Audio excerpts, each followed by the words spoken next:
경청, 예, 이야기입니다. 우리 대화하다 보면 말하기하고 듣기가 있죠. 예, 쓰기 읽기는 좀 놔두고 말하기하고 듣기가 있는데, 그 중에서 우리 부모님과 제가 대화를 나눴던 방식 중에서 내가 이 세상에 좋은 선물 중에 이렇게 좋은 선물이 있을까, 뭐 이런 것을 평생 새기면서 몇 년간 우리 아버지 어머니한테 들었던 삶의 모습을 보고 제가 그 본이 되어서 일생 살아가면서 우리 두 아들에게, 또 많은 학생들에게, 또 친구들에게 우리 어머니 아버지처럼 하면서 살아왔던 생각이 기억이 납니다. 제가 우리 듣는 것, 즉 경청하는 것에 대해서는 조금 공부를 해보니까요, 이 네 가지가 있다고 그러더군요. 그런데 오공위선이라고 제가 암기하기 좋게, 오공위선, 어디서 조금 들어본 것 같습니까? 예. 그랬는데 여기서 잘 보세요. 앞 글자를 제가 땄습니다. 선은 선택의 경청입니다. 위선의 경청이고요. 또는 위장의 경청이고요. 그 다음에 공감의 경청, 그 다음에 오해의 경청, 이렇게 있답니다. 그런데 여기서 가만 보면요, 잘 생각해 보니까 우리가 누군가가 나에게 얘기할 때 두 가지, 세 가지를 얘기하다 보면 그 중에서 내가 좋아하는 것만 듣고 싫은 거, 짜증나는 것은, 듣기 싫은 것은 듣고도 바로 망각하거나 잘 새겨듣지 않게 되면서 시간이 조금 지나고 나면 언제 그 얘기 했느냐, 이런 얘기만 나는 들었다 라고 내가 골라서 듣는 경우가 있었죠. 또 이해가 안 가는 것은 그냥 잊어버리는 거예요, 금방. 예, 예. 이런 경우는 정말 많은 것 같고요. 또 하나는 위선 또는 위장의 경청은 뭐냐면은 상대방이 나한테 얘기를 했는데 제가 잘 못 알아들었는데도 잘 알아들은 것처럼 네, 네. 예. 학교 수업 시간에 거의 끝날 무렵인데 여러분 이해하죠? 그러면 다들 다 이해했나요? 아닌데도 불구하고 뭐예요? 빨리 끝내달라는 뜻으로 네 하고 아이들이 대답하는 경우가 있었어요. 가만 보니까 아는 척, 이해하는 척 하면서 위장의 경청이 있더라고요. 예. 이것도 저도 때로는 상대방과 관계 때문에 하는 그 제스처가 있었습니다. 또 하나는 오해의 경청인데, 이게 얘기를 상대방이 했으면 혹시 이 말은 이런 뜻인가요? 라고 다시 한번 물어볼 일인데, 말하는 사람도 내가 이런 뜻으로 말하고 싶었는데도 불구하고 그런 뜻이 아닌 걸로 표현될 때가 있지 않습니까? 그래서 오해의 경청도 있었고요.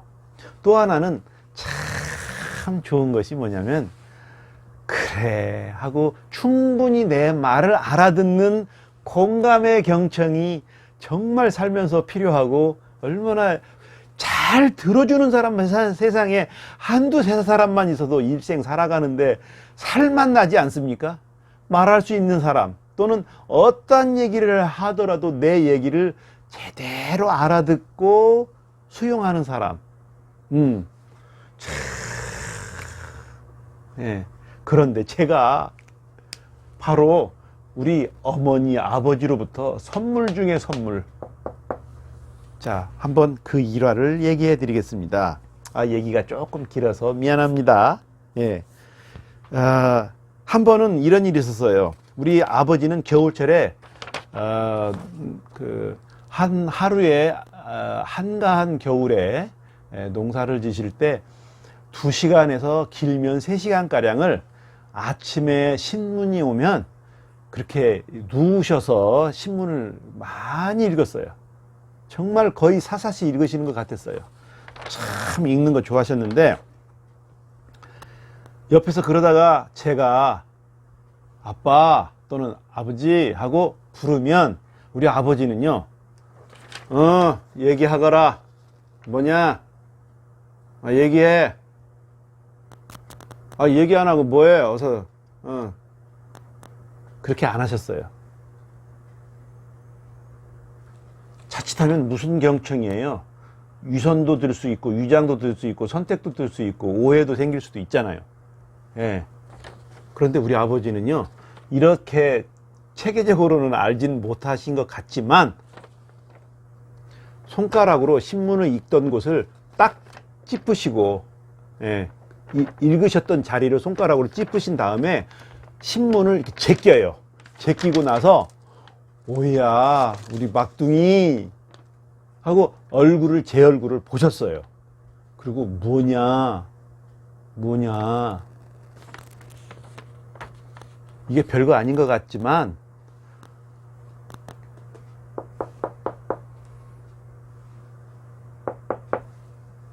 아버지의 참 큰 선물이었어요.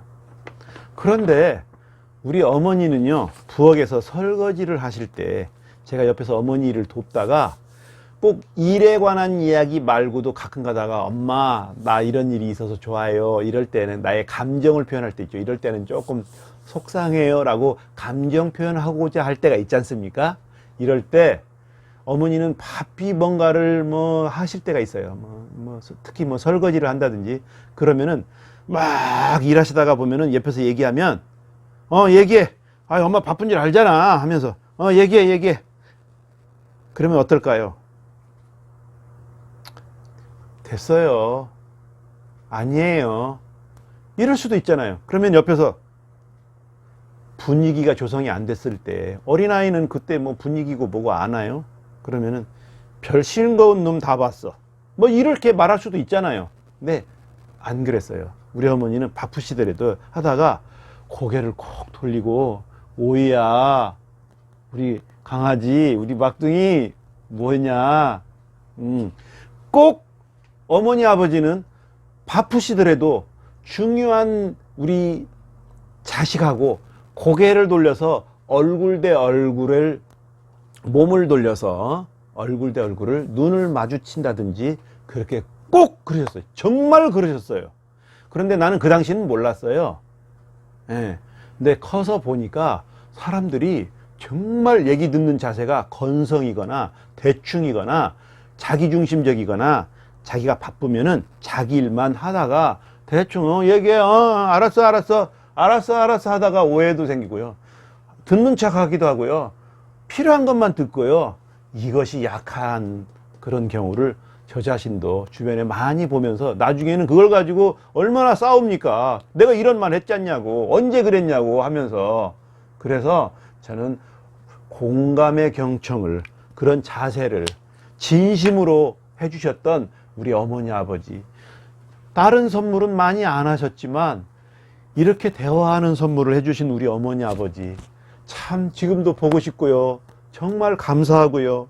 그리고 이 어머니 아버지가 해주신 덕분에 한 초등학교 몇 년간 어린 시절에 해준 덕분에 평생 살아가면서 우리 가족하고 아들하고 아내하고 이렇게 항상 눈 마주치면서 이런 습관이 생겼답니다. 오늘은 여기까지 하고요. 다음 19편 송송가정이야기, 구독하고요 좋아요 좀 눌러주시고요.